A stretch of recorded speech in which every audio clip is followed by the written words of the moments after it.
में सबसे बड़ी कमजोरी जो है वो एकता की है। हम लोग एकजुट नहीं हैं, ठीक है, जिसका सरकार भरपूर फायदा उठा रही है। बहुत सारे नेता बन गए हैं जो कि हम लोगों को दिग्भ्रमित करने पे पड़े हुए हैं, कुछ लोगों में अफवाह फैलाने का काम कर रहे हैं। ये सब अफवाह फैला करके हमारे संघ को तोड़ने का काम किया जा रहा है, जिसका कि सरकार भरपूर फायदा उठा रही है। कुछ फर्जी लेटर दिखाए जा रहे हैं, इन सबसे बचना चाहिए। जब तक लेटर की पूरी तरह से पुष्टि नहीं होती कि हाँ ये आधिकारिक रूप से विभाग के द्वारा दिया गया है, तब तक उस पर भरोसा नहीं करना चाहिए, ना ही उसको आगे किसी दूसरे तक फैलाना चाहिए, ठीक है। ना खुद भ्रमित हो, ना दूसरे को भ्रमित करें। सीधी उंगली से नहीं तो फिर तेरी करनी पड़ेगी। तो फिर हो सकता है कि यदि चुनाव के पहले नहीं होता तो हम लोगों को चुनाव में फिर दिखाना पड़ेगा। यदि समर्थन दे सकते हैं तो हम सरकार का विरोध भी कर सकते हैं। सवाल सभी सांख्यिकी स्वयंसेवकों के लिए है। आप सांख्यिकी स्वयंसेवकों को संगठित करने के लिए, उन्हें एकजुट करके जागृत होने के लिए क्या मैसेज देना चाहते हैं?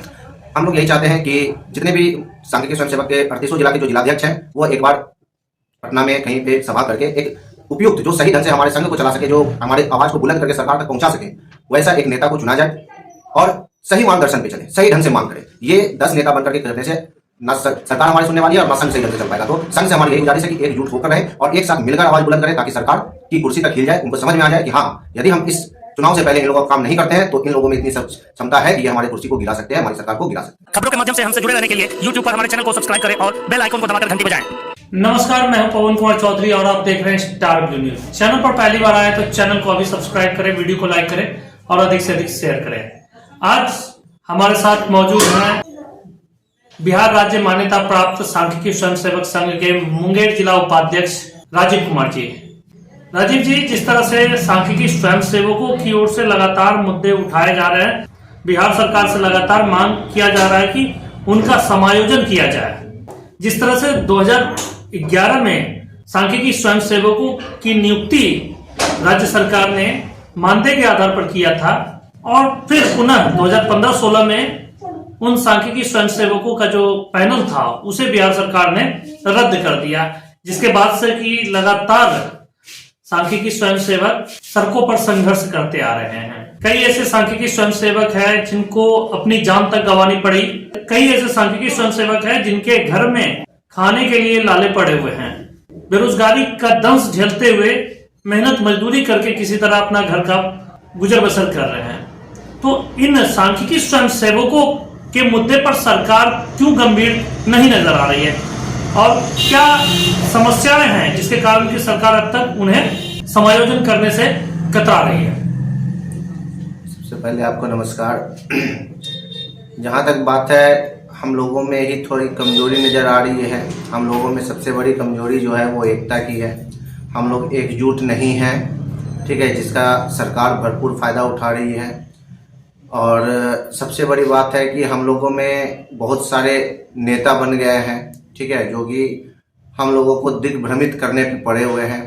कुछ चाहे वो सरकार की ओर से हो या फिर हमारे संघ की ओर से हो, वो लोगों में अफवाह फैलाने का काम कर रहे हैं। बीच बीच में किसी तरह का गलत समाचार दे करके कभी कहते हैं कि हमारा काम हो चुका है, कभी कहते हैं कि हम लोग अगले महीने से ज्वाइन करने वाले हैं। तो ये सब अफवाह फैला करके हमारे संघ को तोड़ने का काम किया जा रहा है, जिसका कि सरकार भरपूर फायदा उठा रही है। इस कारण से सरकार हम लोगों पे ध्यान नहीं दे रही है, क्योंकि कमी हमारे अंदर ही है, हमारे संघ में है। तो ऐसे लोगों से सावधान रहे, दिग्भ्रमित ना हो।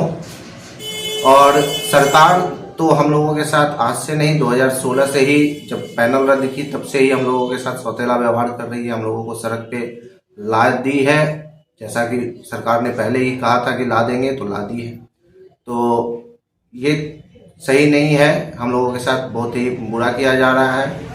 तो इसके लिए सबसे पहला है क्या कि हम लोगों को सरकार के से शुरू से हम लोग आग्रह कर रहे हैं कि हमारे ऊपर ध्यान दिया जाए।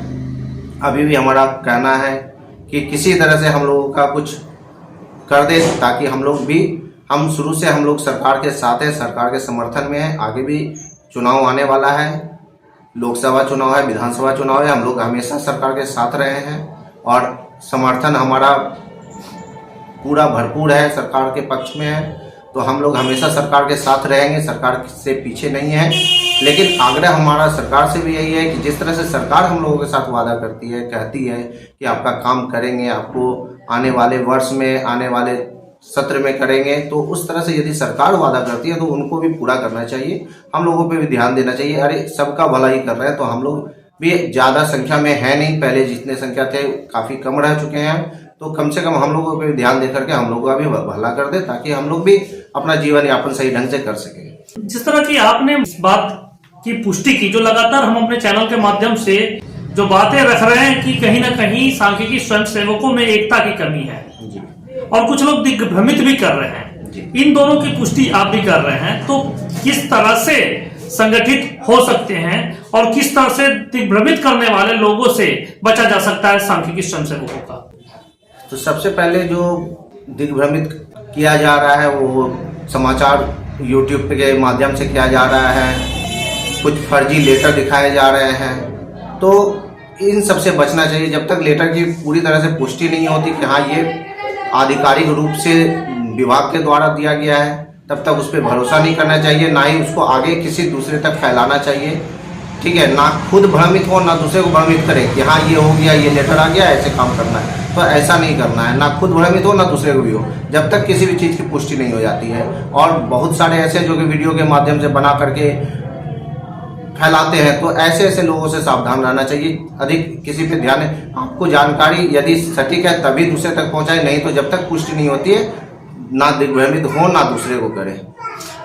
संगठन में भी कुछ ऐसे लोग हैं जो कहीं ना कहीं सरकार के साथ चलने का दावा करते हैं और कहीं ना कहीं सरकार की चापलूसी तक करने के लिए तैयार हैं। सरकार का एक नुमाइंदा बन चुके हैं कुछ ऐसे लोग, बावजूद वो लोग सरकार को अब तक इस दिशा में मना नहीं सकी है कार्य के लिए।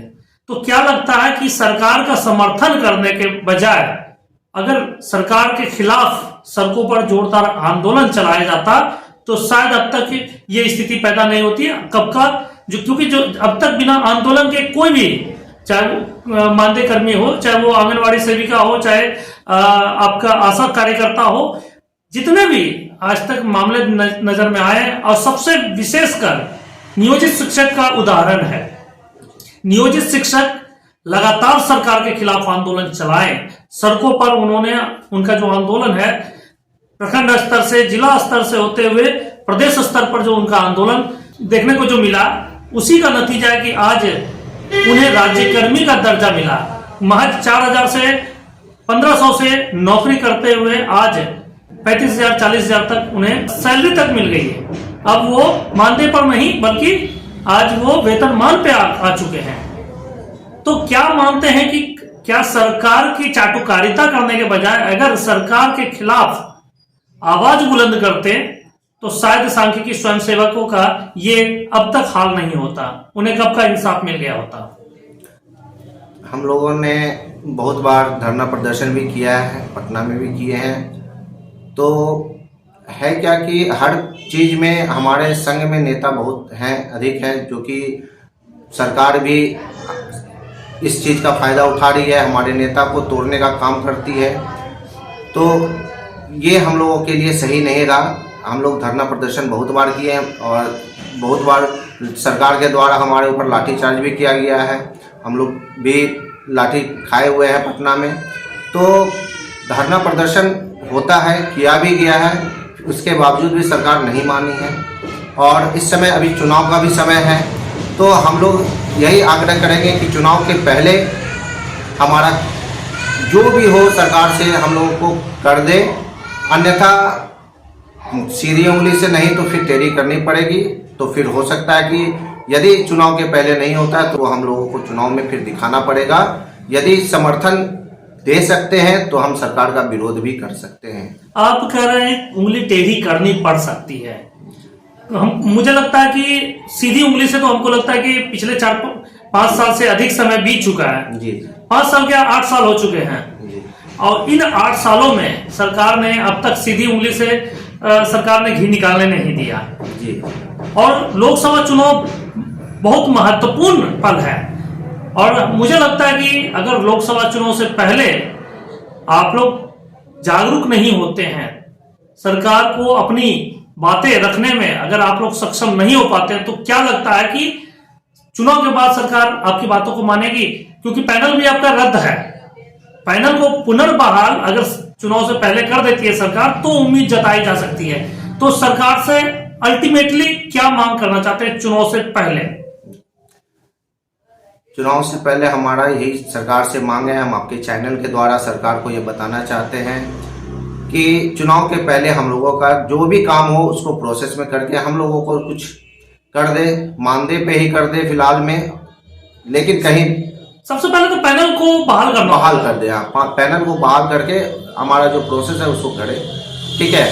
चुनाव के पहले यदि काम नहीं होता है तो फिर हम लोग चुनाव में प्रदर्शन उग्र करेंगे और सरकार के खिलाफ जाएंगे। इसके लिए चाहे जो करना पड़े, सड़क पे उतरना पड़े, चाहे सरकार पहले भी लाठी चला चुकी है, यदि फिर से लाठी खाना हो तो लाठी खाने के लिए हम लोग दोबारा तैयार हैं। एक आखिरी सवाल है, ये सवाल सभी सांख्यिकी स्वयंसेवकों के लिए है।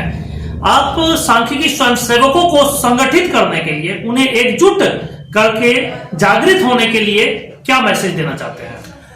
हम लोग यही चाहते हैं कि जितने भी सांख्यिकी स्वयंसेवक के 38 जिला के जो जिलाध्यक्ष हैं वो एक बार पटना में कहीं पे सभा करके एक उपयुक्त जो सही ढंग से हमारे संघ को चला सके, जो हमारे आवाज को बुलंद करके सरकार तक पहुंचा सके, वैसा एक नेता को चुना जाए और सही मार्गदर्शन पे चले, सही ढंग से मांग करे। ये 10 नेता बन करके करने से ना सरकार हमारी सुनने वाली है और ना संघ सही ढंग से चल पाएगा। तो संघ से हमारी यही गुजारिश है कि एकजुट होकर रहे और एक साथ मिलकर आवाज बुलंद करें ताकि सरकार की कुर्सी तक हिल जाए, उनको समझ में आ जाए कि हाँ, यदि हम इस चुनाव से पहले इन लोगों का काम नहीं करते हैं तो इन लोगों में इतनी क्षमता है कि ये हमारे कुर्सी को गिरा सकते हैं, हमारी सरकार को गिरा सकते हैं। बहुत बहुत धन्यवाद। ये थे राजीव जी, बिहार राज्य मान्यता प्राप्त सांख्यिकी स्वयंसेवक संघ के मुंगेर जिला उपाध्यक्ष, जिन्होंने स्पष्ट रूप से कहा कि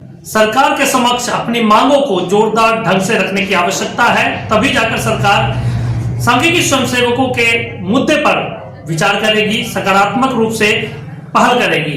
इसके साथ ही इन्होंने सभी सांख्यिकी स्वयंसेवकों को आह्वान करते हुए कहा कि उन्हें भी प्रखंड स्तर, जिला स्तर एवं प्रदेश स्तर पर संगठित होकर एक साथ आवाज को बुलंद करने की आवश्यकता है ताकि उनकी मांगे सरकार के कानों तक सही ढंग से पहुंच सके। हम लगातार सांख्यिकी स्वयंसेवकों के मुद्दे को आम जनों तक और सरकार तक पहुंचाने का प्रयास जारी रखेंगे। आप बने रहे हमारे साथ, देखते रहे स्टार न्यूज। चैनल पर पहली बार आए तो चैनल को सब्सक्राइब करें, वीडियो को लाइक करें और अधिक से अधिक शेयर करें।